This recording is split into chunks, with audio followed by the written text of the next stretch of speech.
Good morning, guys. Your homework today is to go and get your painting supply kit. So I'm giving you a preview of what those look like. You're in painting one, so you want to make sure you look for the folders that have the blue painting one sign.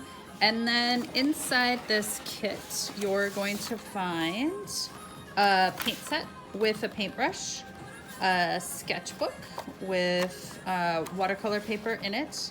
You will have a small stack of like watercolor postcards that we're gonna paint some landscapes on. You will have something called an image transfer sheet that looks like this. What that allows you to do is trace a photograph to paint from.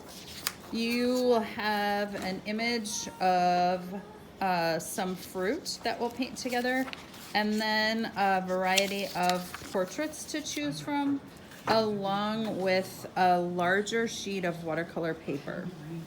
So watercolor paper, portraits, fruit, transfer sheet, more watercolor paper, a sketchbook, and a paint set. So please make sure you pop up to school today between 10 and 2 and grab your supplies.